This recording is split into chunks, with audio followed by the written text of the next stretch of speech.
কেমন আছো সবাই? আশা করি সকলে ভালো আছো। তোমাদের ভালোবাসা আর আশীর্বাদে আমিও ভালো আছি। তোমাদের কথা দিয়েছিলাম যে বাটার চিকেনের রেসিপিটা আমি তোমাদের সাথে শেয়ার করব।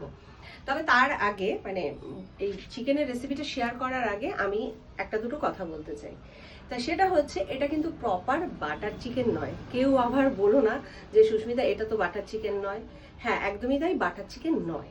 কিন্তু আমি যেহেতু সবার শেষে বাটার দিই, সেই কারণে আমি এটা নাম দিয়েছি বাটার চিকেন। কিন্তু এটা কি চিকেন হতে পারে সেটা তোমরা একটু নামটা জানিও। তা যাই হোক, এখানে 1 কেজির থেকে একটু বেশি চিকেন আছে আর খুব ভালো করে ধুয়ে নিয়ে চলে এসেছি। চিকেনটার মধ্যে আমি প্রথমে যেটা দেব, 100 গ্রাম মতন টক দই। একদম দেখো জল ছাড়া টক দই। আর জলটা আমি দেব না, এর থেকে আরেকটু বেশি টক দই দেওয়া যেত, কিন্তু নেই, যতটুকু আছে ঘরে ততটুকু দিয়েই আমি রান্নাটা করব। এবার যেটা দেব সেটা হচ্ছে এই এভারেস্ট তন্দুরি চিকেন মশলা। ঠিক আছে, এটা 100 গ্রামের একটা প্যাকেট রয়েছে। তা এখান থেকে আমি কিছুটা পনিরে দিয়েছিলাম, মার জন্য যেহেতু পনির রান্না করেছিলাম সেখানে আমি দিয়েছিলাম। আর মোটামুটি আমি আগে দিইনি, তারপর বলছি।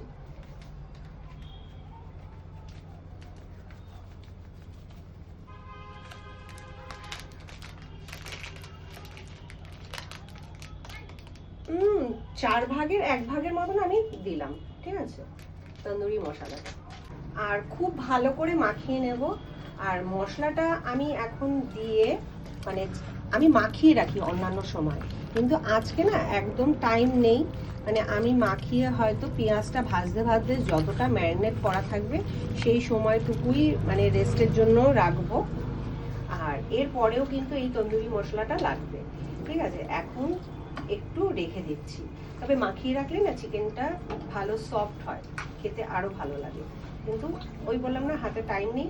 তো তোমরা যদি মনে করো এইভাবে মশলা দিয়ে আর দই দিয়ে আধা ঘন্টা বা 1 ঘন্টা ম্যারিনেট করে রেখে দিতে পারো। 1 ঘন্টা যদি ম্যারিনেট করে রাখতে পারো খুব ভালো হবে। এবার পরিমাণ মতন আমি সাদা তেল দিয়ে দিচ্ছি। খুব কম তেলেই রান্না করব। তেলটা গরম হতে থাক। আর তার ফাঁকে আরেকটা কথাও বলে দিই, কেউ যদি মনে করো যে তেলের পরিমাণটা আরেকটু বেশি দেবে, সেক্ষেত্রে দিতেই পারো, কোনো অসুবিধা নেই। কারণ আমি রান্নাটা কম তেল দিয়ে রান্না করব। তা আগে যদিও অনেক তেল ব্যবহার করতাম, কিন্তু এখন ইদানিং যতটা পারছি কম তেল দিয়েই রান্না করছি। আর এখানে প্রায় মিডিয়াম সাইজের 5টা পেঁয়াজ রয়েছে। ঠিক আছে, আর এইভাবে দেখো কুচি করে কেটে নিয়েছি। খুব পাতলা পাতলা করেও কাটিনি, আবার খুব মোটা মোটা করেও কাটিনি। তা তেলটা খুব ভালো করে গরম হয়ে গেছে, পুরো পেঁয়াজটা আমি এর মধ্যে দিয়ে দিচ্ছি।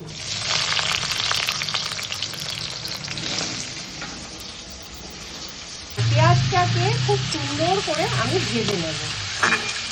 আর দেখো, দেখতে দেখতে পেঁয়াজটা কিন্তু খুব সুন্দর করে ভাজা হয়ে গেছে।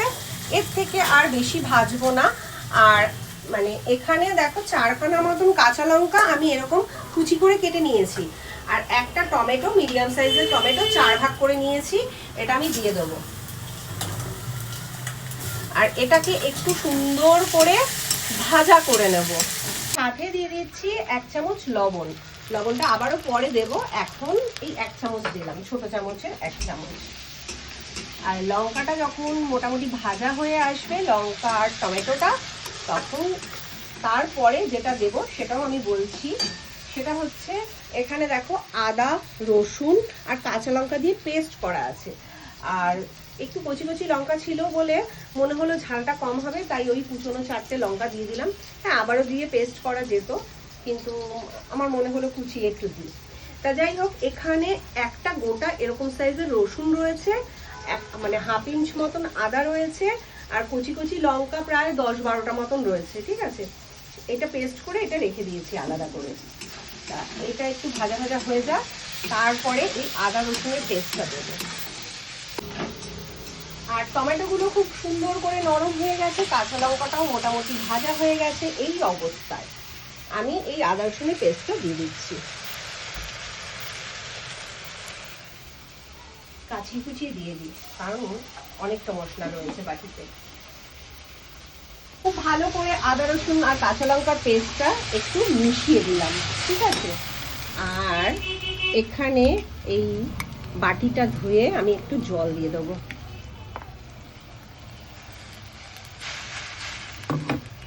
এবারও দিয়ে দিচ্ছি স্বাদ মতন লবণ, কারণ তখন লবণের পরিমাণটা অল্প দিয়েছিলাম। সাথে দিয়ে দিচ্ছি তন্দুরি মশলা, ঠিক আছে? আর এই মশলাটাই কিন্তু চিকেনের টেস্টটা এনে দেবে। 1 চামচ, 2 চামচ। সাথে দিয়ে দিচ্ছি একটু কালারের জন্য, মানে একটু কম 1 চামচ কাশ্মীরি লঙ্কার গুঁড়ো। সাথে 1/2 চামচ একটু চিনি দিয়ে দিচ্ছি। ভালো করে মশলাটাকে কষিয়ে নেব। আর দেখো একটু জলও দিয়ে দেবো, কারণ মশলাটা একটু নিচে ধরে যাচ্ছে। একটু জল দিয়ে খুব ভালো করে মশলাটাকে সুন্দর করে কষিয়ে নেব। মশলাটা খুব সুন্দর করে কষানো হয়ে গেছে। আর এই অবস্থায় আমি ম্যারিনেট করা চিকেনটা দিয়ে দিচ্ছি। আর খুব ভালো করে নাড়াচাড়া করে চিকেনের সাথে মশলাটাকে মিশিয়ে আমি খুব ভালো করে কষাবো। রান্নাটা তো শেয়ার করছি, ঠিক আছে, তার আগে আরেকটা কথা বলতে আমি চাই বা বলে রাখি। সেটা হচ্ছে, এটা কিন্তু কোনো রাইসের সাথে খেতে ভালো লাগে না। মানে হ্যাঁ, আমি করছি, আমার ছেলে যেহেতু পছন্দ করে আর তোমাদের সাথে শেয়ার করব বলেছিলাম, সেই কারণে এই রেসিপিটা শেয়ার করছি। এই রেসিপিটা মানে বিশেষ করে ভালো লাগে তন্দুরি রুটি, রুমালি রুটি, তারপরে লুচি, পরোটা, এগুলোর সাথে কিন্তু খেতে খুব ভালো লাগে। তা আমরা যেহেতু করছি, আমরা তো রাইসের সাথে খেয়ে নেব। রাইসের সাথে মানে বেশি ভালো লাগে দেখবে চিকেন কষাটাই, যেমন আগের দিন করেছিলাম। কষানোটা খুব সুন্দর করে হয়ে গেছে। আর এই অবস্থাতে আমি একটু ঢাকা দিয়ে ঢেকে দেবো। আর দেখো দই দেওয়ার কারণে একটু জলও বেরিয়েছে। এইভাবে গ্যাসের আঁচটাকে লো করে আমি একটু এই 5-7 মিনিট মানে ঢাকা দিয়ে রাখবো। 7 মিনিট বাদে আবার চলে এলাম রান্নাঘরে। ঢাকাটা তুলে একটু দেখো কত জল বেরিয়ে গেছে।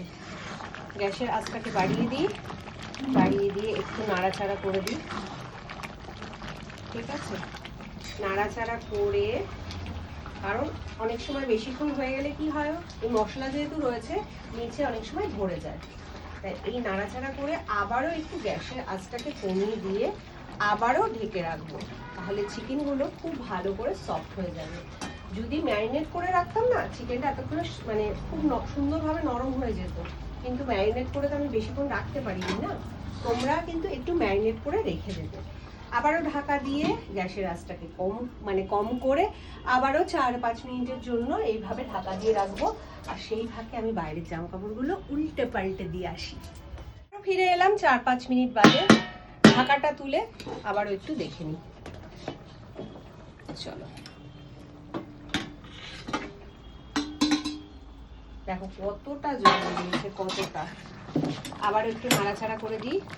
আর ঢাকা দেবো না, মোটামুটি চিকেন খুব সুন্দরভাবে সেদ্ধ হয়ে গেছে। আর গ্রেভিটা একটু টানা অবধি আমি অপেক্ষা করব।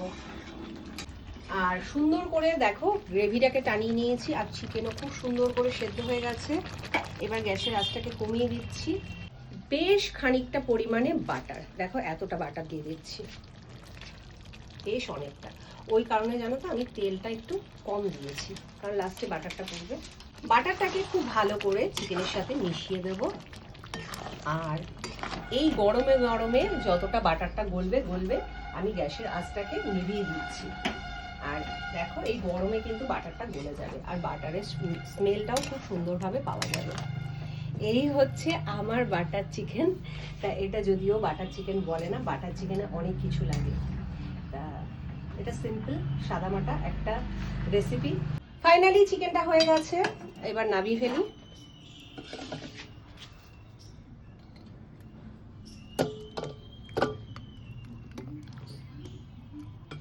ফাইনালি আমার চিকেন হয়ে গেছে।